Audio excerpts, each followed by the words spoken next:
this Tech Bite, we'll be taking a tour of online course registration for students. I'm Elaine Boyd, and I'll be your tour guide.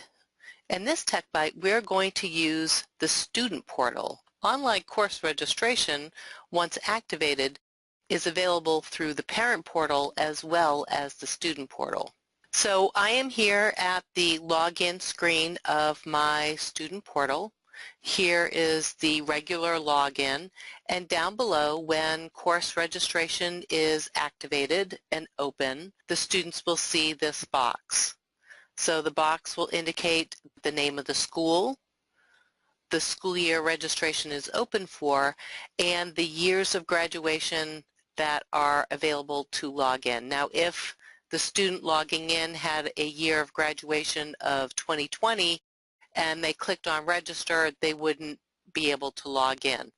The student that we are going to log in is going to be a senior, so he is able to register for their classes. So we're going to click on the register hyperlink, and we are going to have a secondary login, and I'm going to enter in my student's username and their password. And here is our online registration. So any opening messages that you have typed in or your school has typed in for you, you will see them. Generally, it will include information on when registration is going to close. The school will determine the minimum number of credits that a student has to register for, as well as a maximum number of credits. And here are all of the courses that your student will be able to choose from.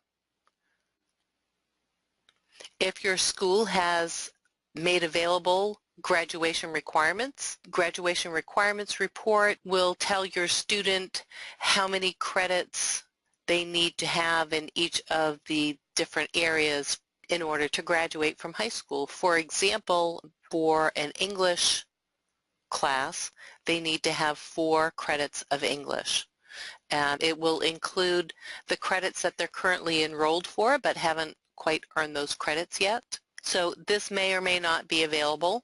So your student should have had some conversations with their guidance counselor to know which classes that they need, and all they have to do is scroll through the list and start checking off the classes that they need. So let's see, he needs algebra. Well, actually, we're logged in as a senior here, so let's pick something a little bit more. Let's do AP Calc, and we're going to do Biology Honors. We're going to have our Civics class. We already have a Science. Do we? Yes, we have Biology. Let's take Creative Writing, and let's see, driver's ed. We have Food and Nutrition. So you can see as I start clicking and selecting courses, I see that I have a total of 5 courses. Total credits is 5.25, and I have met my minimum requirements. Let's uncheck this one. So I'm back down to just 4 courses and 4.25 credits. At any time, you can view your selections.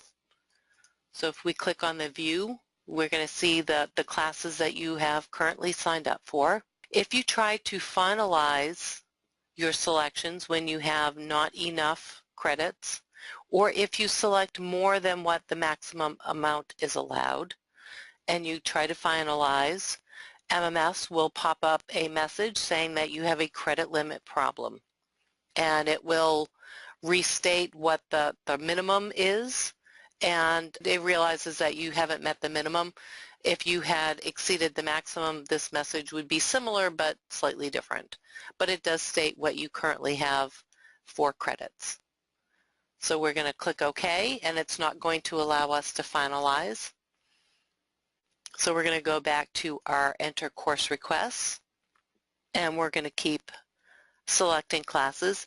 Now I'm going to click on Applied Technology, And when I do that, I see that there is an option there to add alternates. So there are some classes that you will sign up for that your school may have allow you to select an alternate if you don't get into applied technology in this example.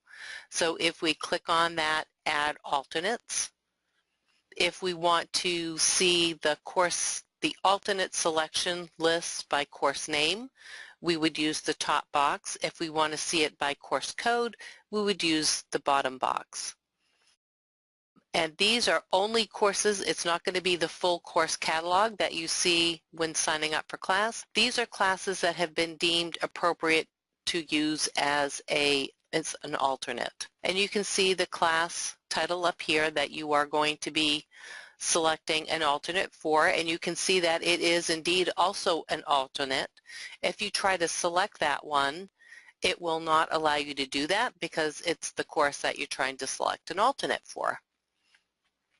So we'll just select anything here, and it automatically fills it in the bottom half of the list. You do not have to select an alternate if you don't want to, and you do not have to select 3. You can select just one or all 3 if you want.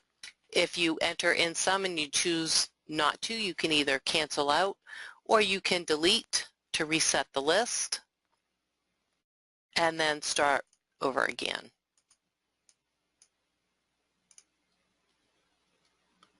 And save. And once you have saved those changes and selected some alternates, the message here changes. Instead of add alternate, it now says view edit alternates. So you can go back in here and change that list until you finalize your course requests.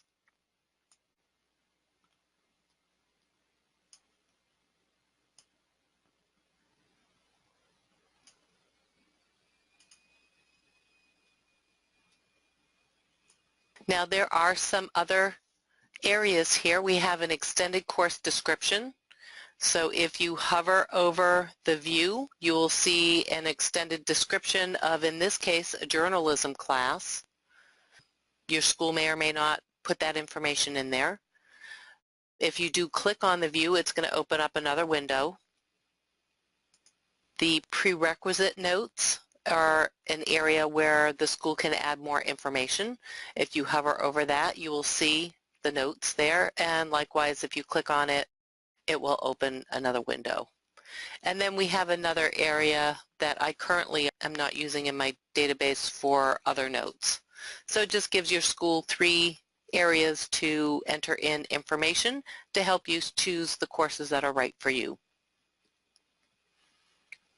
Oh, we got to do robotics. There we go. So now I have nearly 7 credits, which is within my range. So I'm going to view and finalize my selection. And I can see the courses that I have here. We do give you the option of being able to print a summary of your selected courses. If you do have to or are required to print off this list, you will want to do this before you finalize your records. And your school may have included a signature line for both you and a parent. That is optional, and check with your school as to what they require. From this screen, I can print to my local printer at home, and I'm going to go back to my view and I'm going to finalize my selection. Now once you finalize your selections, you will not be able to enter into the registration process. You will receive, if you do try to log in, MMS will inform you that you've already finalized your records. So I'm going to finalize my selection, and there we go. So you do have the option of printing your summary. Do that before you leave this window because as the message displayed, you will not be able to print it after you leave. And that is it to registering for your classes.